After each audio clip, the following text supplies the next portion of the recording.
This podcast is brought to you by Penji. Penji is a creative subscription service that gives you access to pre-vetted, agency-trained creatives from all over the world. From graphic design to illustrations to social media management and web development, it's all included for one monthly price. It's time to say goodbye to the hassle of searching for top-notch creative talent. With Penji, you get quality and consistency delivered right to your inbox every day. Carefully crafted for you by humans. So meet your new creative team today. Head over to penji.co for more and enter the coupon code located within the podcast show notes. Hello, everyone, and welcome to Unified Purpose, the place where we share compassionate tales of inspiring community spirit. Thank you so much for joining me today. And today I am joined with my lovely guest, Luisa Gomez, who has formerly worked as media and communication advisor for CESI and is here to talk to us about her experience today. Thank you so much for joining me, Luisa. I really appreciate it. Thank you so much for having me. I am super excited to have you on today. We both have discovered before this podcast and during that we are gigglers, so It'll be a fun time. But first, Luisa, I want you to tell me all about yourself. So tell me a fun fact unrelated to your work entirely, and then tell me about your work entirely. So I want to hear how you got to this point, how you got into the nonprofit sector, and kind of what you enjoy about it, and what led you to today. Okay, so fun fact, I actually speak 3 languages currently, and a 4th one that is not as good, but I say that I speak it because I do not that well, and on my free time, I do learn languages. So I've learned a little bit of sign language in ASL actually, and a little bit of LSQ, which is long distance to Quebec, because Quebec and English American Sign Language is a little bit different. So that makes a lot of sense. Yeah, and so it's like I just enjoy learning languages, so that's what I do on my free time. I was currently learning Mandarin. It's hard, do not ask me. Don't ask me to pronounce anything. I have my friends correcting me currently every time. At least you have friends to correct you. That's really cool. I mean, it probably helps to have the conversation going. Exactly. But among the few things that I know how to say is I am not American. And I don't like running. Me neither. So, and what got me into the nonprofit sector is just because I always worked in fields since I was a kid, pretty much. It's I always did volunteer work. I always enjoyed helping people. And when I started working, it was pretty much in the financial sector. I was mostly customer service for banks, and I kept on growing in that field. But I didn't enjoy it as much. So as soon as I went into the nonprofit, it's this was it. This is so refreshing. Yeah. No, it's just for my soul to feel fulfilled. It's not. It's just for me to feel happy in what I do. It's and I need to feel stimulated, mentally. So that's one of the fields that I felt comfortable in. So I studied communications in Spain, and from there I've been nonstop working in the sector. Oh, that's beautiful. I think that it's really nice to feel fulfilled in your work. It's not something, unfortunately, that I feel is so common anymore. And especially with nonprofit work, it's sometimes really hard to, because sometimes you don't necessarily see the fruits of your labor, at least immediately, or maybe not at all, depending on what kind of position you're in. And it can be disheartening, and sometimes you're susceptible to burnout because of certain things. So it's really nice to hear a refreshing story of when people are very feeling that fulfillment, because it is sometimes difficult to feel it all the time. It is completely difficult. I wouldn't recommend it to anybody because it's the way that I explain it usually. It's every job has its challenges, but you have to choose the challenges that you want to tackle. Mm-hmm. And you have to keep in mind that is maybe your input is going to be a drop of water in the ocean. But if we're multiple people put in our little drop of water, then it can just help to grow, So That's how I see it. And these are challenges that I chose to tackle and that I like, and I feel at ease. So that's why I'm here. No, I really like that. I love the drop of water analogy because it is true. It's sometimes it's hard to see that what is important to you is important in general. Yes. But if you continue to work towards it and you have other people to support this, it really does help. Exactly. So how did working at CESI kind of shape your approach to digital communication specifically? Because you had experience in other fields from doing this. So especially with fostering community online, which is something that I think people find very difficult with like the more digital age now. How has this shaped you? Well, at CESI, one of the advantages is that I was in Africa, and Africa is one of the hubs when it comes to digital communications, because not everybody's going to have a computer, but everybody has a phone, and most of the people. Yeah. And so when it comes to communicating like online, this is one of the reasons why I went there, is just because the way that people gather as a community through like social media, through WhatsApp, and through all these platforms is incredible, and it's very fast. Just to give you an example, every emerging business that is going to be want to promote their services in Rwanda, they're going to start with either Instagram or like WhatsApp, and it grows so fast. One of them is a community that I always keep it as an example, because it was just for expats. That one specifically was just for expats. In 48 hours, it filled all the groups, all the community, because everybody is online. And so they're very connected. There's a misconception to think like, oh no, they don't use it. It's like they do a lot and better than most of the people, just because it's a necessity. That's so interesting. Yeah. And I loved as much as like to be able to grow the communities there. I mostly advise the organizations, like the partner organizations for CESI. So they were doing already a good job. Like, don't get me wrong, they were doing a great job. I was just there to just like advise on little things. Like, let's say they were doing, one of the organizations, they had at least like 7,000 followers, but they were targeting the youth. So it was just like changed a little bit, like the way that they were targeting, but the job per se, it was pretty good. So I enjoyed my mandate over there. I enjoyed working with all the organizations. I hope that they're doing well right now. But yeah, they were great.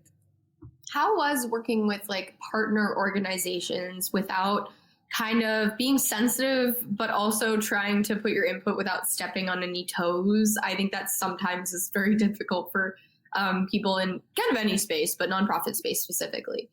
Well, once you get there, one of the tasks that I give myself every time that I go to a new country is pretty much to learn as much as possible from the people, from the culture, and from what they have done so far, and to listen to what they have to say. Because when you come as an advisor, you cannot just put your input and say, okay, I think this is how it should be. No, that never works anywhere. The way is like pretty much like asking questions, asking the people, asking like the beneficiaries as well as like, what do you need? What would you like to see? And is your organization, like the partner organization, providing you what you want, right? And most of the time, yes, they are, but the messages don't come as often, or maybe they're not as clear, or maybe it's just sometimes the language.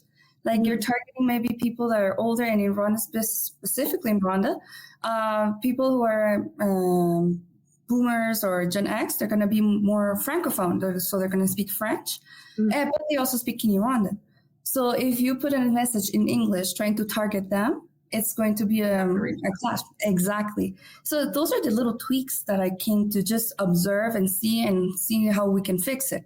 But the messages per se were pretty good. So the idea, once you get into an organization, a partner organization, listen to them. Listen to what they have to say.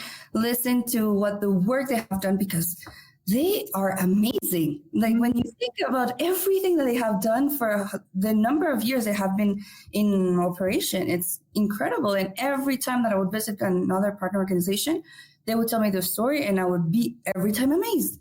So I would ask them, how can I support you? What do you need? And most of the time they already have somebody in communications that would tell me exactly like, hey, we need just to know how to use this on Canva, or like, how would you target this audience specifically, or can you correct this strategy? And that's how I would work with them. And we would work perfectly well. And sometimes they needed more a hands-on support. So I did give some trainings when it came to photography and for social media strategies. But it was general because they already were doing a good job, but it's just to have it concrete and so they can keep it and use it in the future. No, I love that. I think that it is really important to, in a way, know your place when you're coming into a place that is new, and just like taking in what is happening and listening rather than just thinking that you know best. And it's an important lesson for anywhere that you go in a professional environment, but especially when your purpose is to help people. It's kind of crazy insensitive to go in and be like, I believe you should be helped in this way, and just be completely tone deaf to the actual issue at hand. And a big misconception that people have is that they think that they're not doing a good job. Most of the organizations, they say like, we have somebody, but like we're not as present on social media because we don't have millions of followers. And then you see that they have 7,000 or they have 5,000. And I'm like, that's a lot. Yeah. That's still a lot. And most of the time it's because they have only one person handling 7 social media platforms and doing the events and doing like the copyright and doing like the corrections for anything. So the poor person is like, I'm not performing at the maximum of my capacity. And I come there and I'm like, you are at the maximum of your capacity on your own and you're doing great. Yeah. So most of the time, my advice was also like, hire somebody else to support this one person. No, so, that is... that's exactly why we work with nonprofits specifically, because we're like, marketing teams, design teams are spread way too thin. Let's help them by them being able to hire a service to do it for them at like an extremely low cost, because nonprofits are so hard on themselves too, on top of it, of not being able to achieve the impossible with such little resources. And that's like exactly why nonprofits exist in the first place, because there's such little resources for so many things. So it's just, it is so wonderful to get that support, but you also have to be realistic of like what you're capable of. Yes. One of the organizations I went to visit them, and they were 1 hour away from Kigali. So already 1 hour away from the capital city of Rwanda. They were a farmers organization. I think it was like a syndicate for Ingabuk syndicate. And they only had, from what I saw, is like they only had like a Twitter that was very active and website, which was still active, but not as active as their Twitter. They asked me, what can we do better? They were the ones who had 7,000 followers. This is a syndicate on farmers for cassava. Like, how can you make 7,000 followers out of just talking about cassava on Twitter? On Twitter. If you have that many, that's kind of unbelievable to get that many even from doing that. Yeah. Exactly. It's like, I cannot teach you anything. Teach me something. How did you do that? He got people interested in farmers, in cassava farmers. And this guy was incredible. Like in French, we have an expression that we would say like chapeau. It's like, I give my hat to you. Like, right? Like, raise my hat to you. I don't know how to translate. The tip of the hat to you. Like, I think it might be like a I only know it in French. It's like chapeau, like congratulations. Hats off. There's definitely a phrase of it. It's definitely a phrase for it in English, and I don't know what it is. It has to do with that. But I know what you mean. They were doing so great that as I went there and I'm like, there's nothing I can teach you. You teach me something. How did you even do that? Yeah, that's incredible. Yeah. And so he assisted to my trainings and all, but it was just to reinforce whatever he already knew. So he was more of a support during that training. So this is what I encounter a lot over there. So you're right. They're way too hard on themselves. Way too hard on themselves. And well, it's also wonderful to acknowledge like what you can learn from them too, because even if you're coming in to be support or to help, there's also so many things that you're able to learn that can help you in your own work. Like, how did that guy do that? That's awesome. Oh my God. And yeah, go ahead. Oh, I was just going to say, and it's just, it's very, almost humbling to find out that you can learn just as much as maybe like a smaller nonprofit or partner can learn from you, because that is true. It's like a teacher can always learn from a student. So yes. And already when I come to these organizations, I come with an open mind and I come with a student mindset, because sometimes like like a student, like any student, you're going to have your peers that are going to be better than you in some things, and some others you're going to be better than them. Right? Mm-hmm. Because it depends on everybody's strengths and weaknesses. So when I go there, like I usually go with this mindset of being a student and just listening, trying to see what they're doing. And if what I have can help or contribute to what they need, right? Because most of the time they have like these big ass plans and I'm just like, wow, this is impressive. So what do you want me to do? Yeah, like how do we execute this? Mm-hmm. Exactly. And honestly, it was a really great experience, and I've learned a lot from them. A lot when it comes to like interest, how to get people's interests in line on social media, on Twitter. Twitter was my weakness because, like, among all the social media that I handle, like that I've learned throughout the years, I barely use Twitter. But it was in Rwanda that I was taught how to not only speak there or like how to get the people interested. And again, through this organization that was talking about cassava, like, can you even imagine? I'm still like in shock on how good he was doing. Well, not shocked, but it's like, why did you even ask for me? You were doing great. You don't need more. I mean, like we can always use more, but you're incredible. Exactly. Just hire somebody else, teach what you already know, and continue. You're doing great. Well, speaking of that experience that you had, because you said that you had such a wonderful time learning from this experience and being able to have it in general, what is a heartwarming experience or like response that maybe was surprising that you had from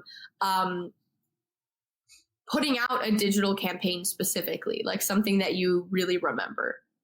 Well, one of the organizations asked me, they actually went to my office and asked my boss to ask me to help them with an event that they were inviting all the stakeholders to present what they were doing, and they wanted to have them have the event covered on social media. Mm-hmm. So I was like, okay, perfect. I am alone. Who do you have there that can help me? And at that point, they didn't have a specific person that spoke English to help me with the campaign. Mm-hmm. So they ended up letting me have somebody else. So I hired like an intern to help me out for this campaign. We worked so hard because one thing you have to know when it comes to like sub-Saharan Africa and like other places of the world, of the global south, often things are done last minute, right? Often. Mm-hmm. And usually I can manage. There's no problem. I always work last minute, so it's perfect for me. We work good under pressure. Exactly. And so we had a week to create a full-on strategy to show it off on social media. And we decided to focus on Instagram because that's where our target market was. Mm-hmm. We started creating posts. We started posting more reels and creating little things here and there. And by the time that the event was approaching, because it was like on Wednesday, Thursday, we went to see the room where it was going to be. And one of my colleagues started like just making jokes, but like pretending to be like a host or like somebody inviting the public into the events. But because I know him, I started filming him. So, and I used that footage to create like a little bit more of noise on social media. Oh. And he is quite known in the region. So by using his image and his work, because he's very well spoken. That's one of the things. My colleague is very well spoken. Even when he's joking, he sounds very serious and like legit. So that's why I was able to use it. Oh, that's perfect. It was like an impromptu. You just caught this and you realized, oh my God. Yeah. Genius. We received, the event happened and we even had a live event. The big boss ended up letting me know that she received calls from the general public telling like how can they participate into this event, who was a very closed event. And she had calls nonstop like during Friday. And we had an increase of visibility of 25,000% for that one event. Yeah. Oh my goodness. Yeah. It was incredible, but it was also part like the whole team, right? It was me participating and filming the right moments, but the team organizing it, the people speaking, the showcase of all the things that they have accomplished throughout the years. It was incredible. So it was a team effort, but it was incredible to have such a positive response to the point that they were calling my boss, telling her, I was like, can we participate? At what time is it? Where can we buy the tickets? And it was a private event, but we just wanted to showcase it, right? Aww. So that's one of the best memories that I have, because it was the work of everybody together, and we were able to increase the visibility of that organization. Oh, that is incredible. From that experience, did it kind of teach you to like keep an eye out for like unexpected like digital opportunities? Like, did it kind of make you realize more little moments that maybe should be showcased and recorded for some kind of advertising or marketing materials? Yes, I constantly have my phone in all the places that when I am about to cover anything, like, or if I'm invited to any event, I have my phone and my charger, and I make sure that if I see something that seems funny or that is going to be funny, because once I get to know my colleagues, I know their habits, their way of speaking, and I just follow them. Like this colleague, I know that he's a great public speaker, and I know that even when he's joking, he's great. So that's why I followed him, because I knew at one point he was going to say something like that. At one point he was going to say something like that. And that's how, once I get to know my colleagues and how their personalities, I just follow them around. And when something like that happens, I just take it on video and I make sure that I use it in another way. And most of the time they know that I ask for permission before posting anything. So there's no problem there. Yeah, no, that's definitely a good point. But I completely understand what you're saying. I truly think, and I talk to marketers every day, I truly think that there's like an eye that like the best marketers I think have for finding material. And sometimes it's not necessarily like it's like adjacent to what you're talking about, in the idea that they'll watch something. It's not even a commercial, just like something, or they'll see something happen and they'll be like, I can make a campaign out of that. And it's something so unbelievably random, or like it doesn't seem to be related to marketing at all. And they find this genius idea from just that experience. And I think those are such wonderful stories to hear about, because you're like, how did you come up with this? But it's so wonderful when it works out. Yeah, it's just being prepared. It's just having your camera ready when you know that you have people that are like very extroverted. Once you hang out around the extroverts, you just have to have your camera and something's going to happen. Yeah, exactly. Yeah, you just have to be fun. You have to, get the ball rolling and understand that, there's experiences everywhere that we can record and that can be made into some kind of content that can work really well for that organization or business. Exactly. So having all these experiences in like different international contexts, is there anything that you feel is like works universally for marketing, like across the board? I know that's very hard because marketing campaigns vary so differently for which organization you're referring to, but like something that you just think has worked really well.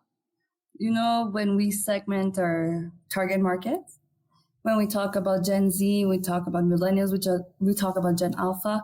What has really surprised me, well, not really, but yes, it still surprised me, is that in every country that I've been in, like the segments of the generations are very visible, and a boomer is going to be a boomer no matter the culture.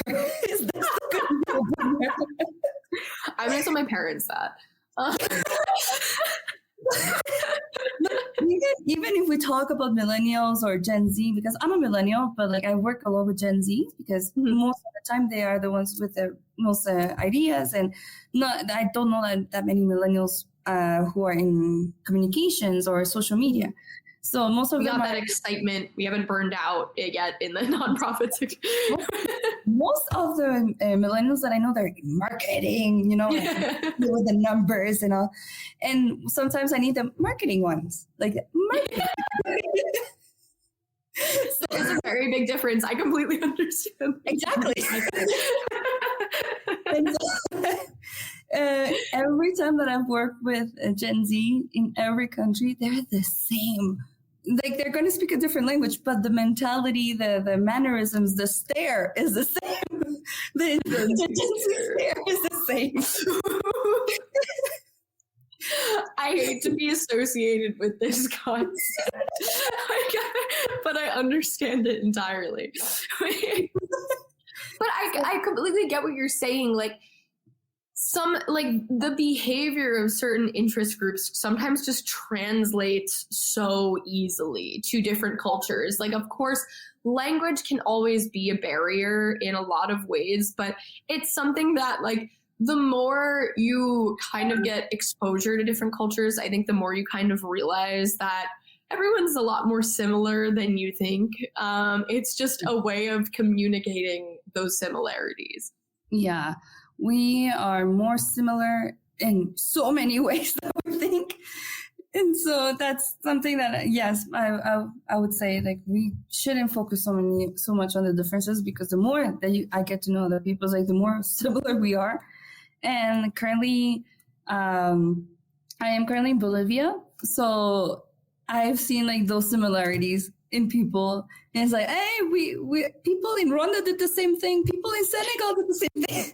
We see it's the same. So I think that's a beautiful lesson all across the board, not even just for marketing, but just for people to understand and have more empathy for others, to realize that we really are all the same. Exactly. Not to take away from your very unique human experience that we all have. Exactly. And so what makes us different is what enriches our culture and everything, but we're more similar than different. Yeah, exactly. And I think that is a extremely wholesome concept that will lead me into this final question to be more future looking about everything that you're doing now. So what I like to ask, and sometimes it's hard to get into the doomy gloomies of some things that happen in the nonprofit world. I want to end this on a happy note of what are you excited about for the future? What am I excited about?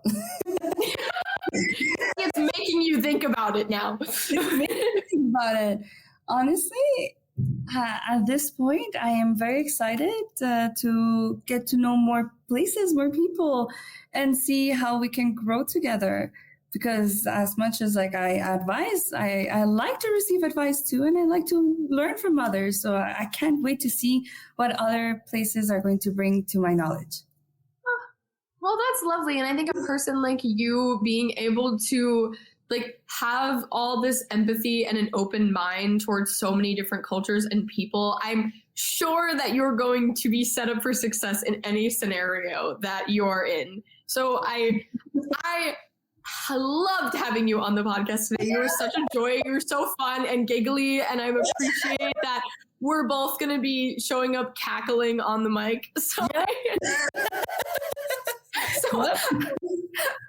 I very much appreciate you joining me today. Thank you so much for sharing your wholesome experience while also sharing your knowledge. I'm sure that I know I appreciated it, but I'm sure that our audience will as well. Well, it was a pleasure. And please, if you want to follow me, because I'm going to self-plug my Instagram. Oh, yeah. Oh, it'll be in the description. Don't even worry, guys. Description below. If you want to see where I've been or what I'm up to, like, I'll be more than happy to answer questions in the future. Beautiful. Thank you so much. And that'll be in the description if anyone wants to check out Luisa and what she's doing. Please do. And you'll be able to see this when it comes out. Thank you, everyone, so much for joining us. I hope you have a lovely day, and thank you for watching. You've been listening to Unified Purpose, brought to you by Penji. Check out the show notes to learn more about today's guest. And to learn more about Penji, the human-first creative subscription service, head over to penji.co. And by the way, if you're still listening, it would mean the absolute world to us if you were to share this podcast with a friend and, of course, subscribe.